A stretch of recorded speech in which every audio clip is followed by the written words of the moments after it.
Very good morning friends.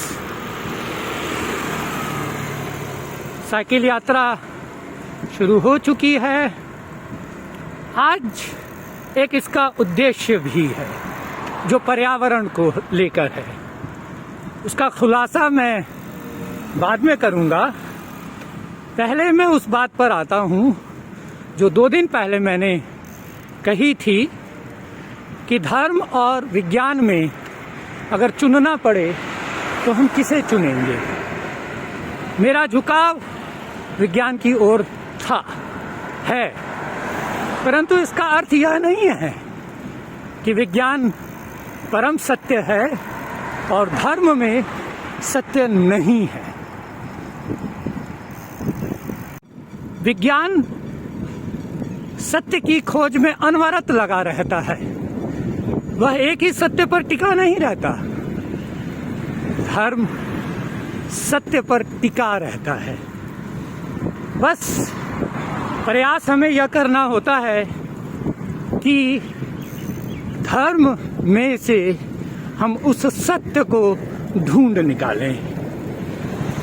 विज्ञान का सत्य प्रत्यक्ष होता है, सबके सामने होता है। धर्म के अर्थ गूढ़ होते हैं, छिपे हुए होते हैं। उन्हें अध्ययन से बाहर निकाल लाना होता है।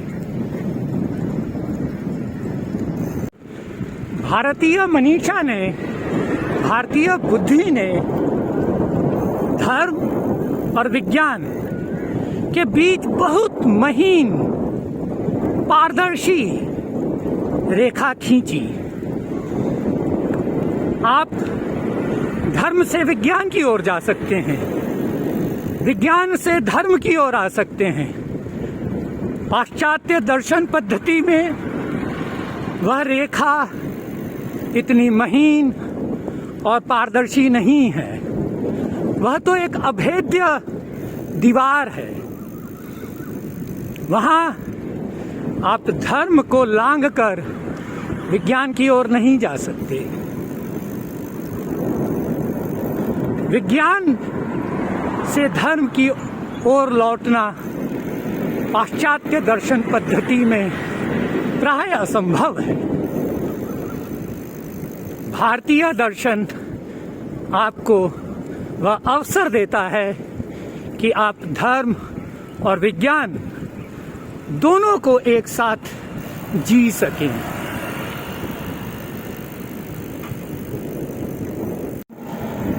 भारतीय धर्म के ग्रंथों की विवेचना करेंगे तो हम पाएंगे कि उसमें कौतुकता के तत्व बहुत अधिक हैं, परंतु ये कौतुकताएं विज्ञान से परे नहीं हैं।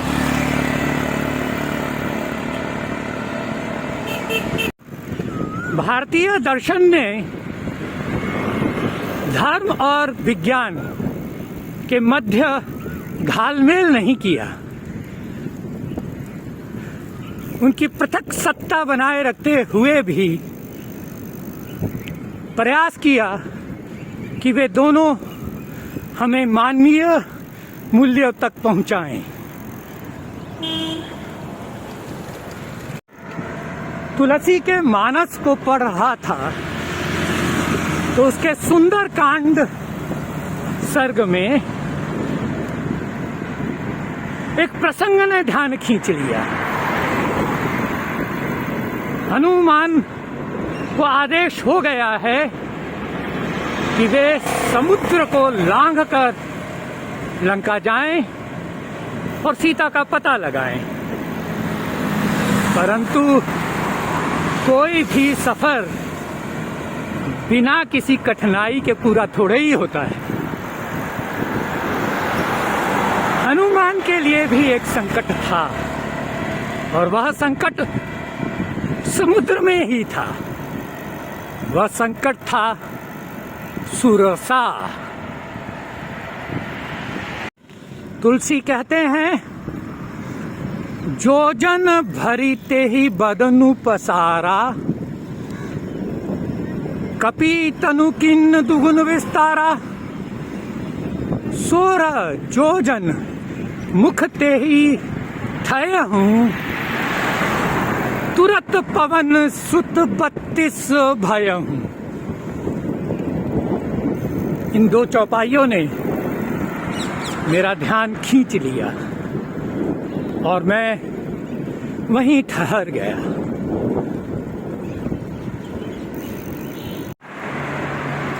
सुरसा अपने मुख का विस्तार जितना अधिक करती हैं, हनुमान उससे दुगना अपने शरीर का विस्तार कर लेते हैं। लेकिन मैं ठहरा इस दूसरी चौपाई पर इस 16 और 32 की युक्ति को सुलझाने के लिए।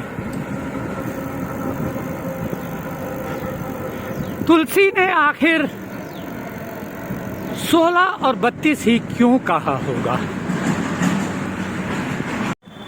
मैंने चर्चा की थी ना कि आज हमारी साइकिलिंग एक उद्देश्य को लेकर हो रही है और वह उद्देश्य है पर्यावरण, इन्वायरमेंट। जयपुर में ले देकर इस कंक्रीट के जंगल में एक असली जंगल रह गया था, लेकिन सरकार की हठ धर्मिता उस जंगल को भी लील लेना चाहती है। हम प्रयास कर रहे हैं कि उसे, यानी सरकार को,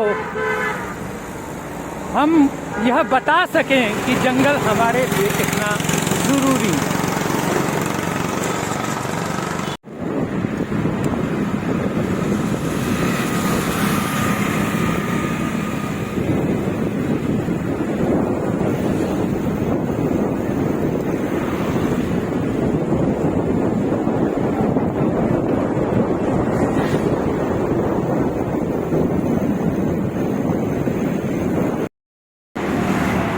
टोंक रोड पर एक छोटा सा जंगल है, डोल का बाड़।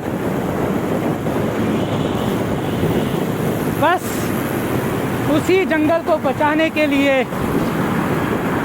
ये साइकिल सवार निकले हैं।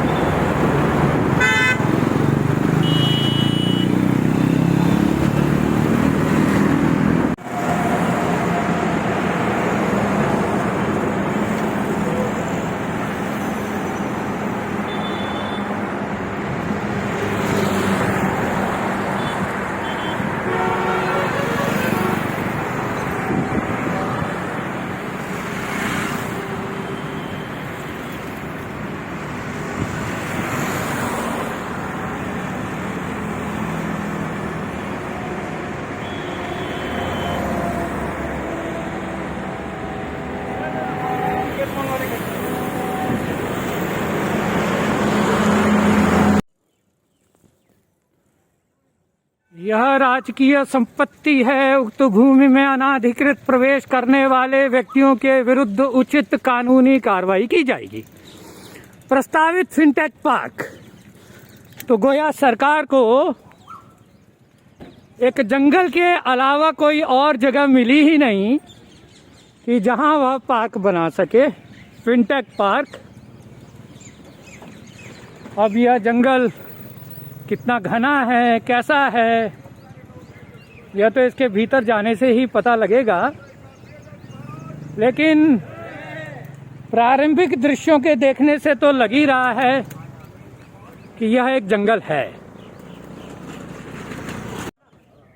जंगल की लड़ाई आसान थोड़ी ही होती है, उसके लिए थोड़ा जंगली बन जाना भी पड़ता है, क्योंकि विरोध को और इस तरह के विरोध को राजनीति में बहुत सभ्य तरीका माना नहीं जाता। लेकिन तरीका तो इससे अधिक कोई सभ्य हो भी नहीं सकता विरोध का।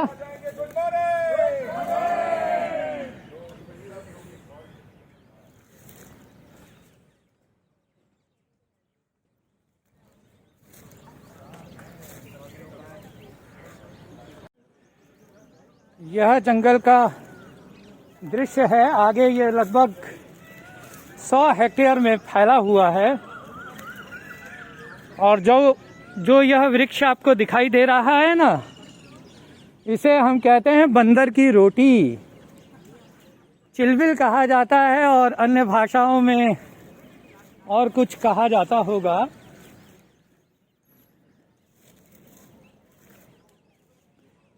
इस चिलबिल के बहुत सारे वृक्ष यहाँ पर हैं। तो सरकार की क्रूर दृष्टि डोल के बाढ़ पर पड़ चुकी है। उनके अपने कारण गिना देंगे वे।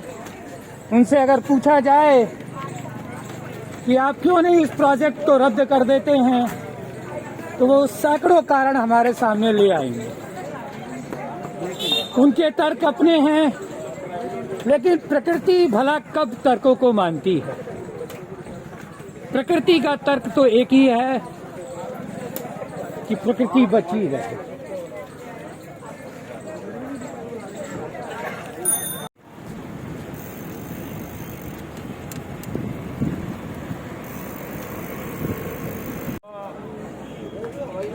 देखिए, ये है प्रोटेस्ट के सही तरीके। विश्व पर्यावरण दिवस। प्लास्टिक हमारे लिए फेंकना आसान, मगर धरती को पहुंचाए नुकसान। और यह हम साइकिलिस्ट का हुजूम यहाँ आ चुका है। उद्देश्य एक ही है कि पर्यावरण को किस तरह से बचाया जाए।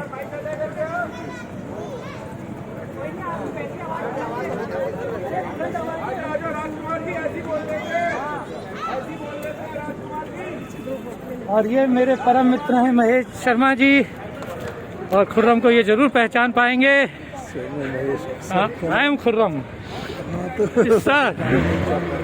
सर, मैं यहाँ एक अलग सीन देख रहा हूँ। यहाँ आप देख रहे हैं प्लास्टिक। देखिए, सारा आंदोलन प्लास्टिक को लेकर है, और ये एक प्लास्टिक की बोतल है जिसे हम उठा रहे हैं। एक और प्लास्टिक की बोतल हम उठाएंगे। तो दरअसल ये भी एक आंदोलन का हिस्सा ही है कि प्लास्टिक का विरोध करते हुए हम प्लास्टिक को हटा भी तो लें, वरना विरोध तक ही सीमित रह जाने वाला है। मुझे बताइए। तो आज हमने एक उद्देश्य को लेकर साइकिलिंग की।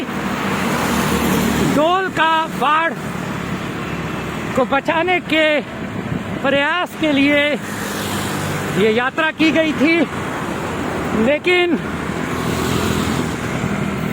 इस यात्रा में और इसके कार्यक्रम में इतना उलझा कि चौपाई वाला प्रसंग अधूरा ही रह गया।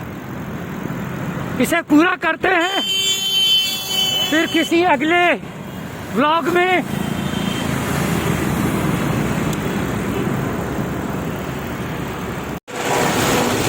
Cycling for fitness, cycling for environment, cycling for entertainment and cycling for adventure। आज हमारी साइकिलिंग के ये चारों उद्देश्य पूरे हुए हैं। तो कीप वॉचिंग।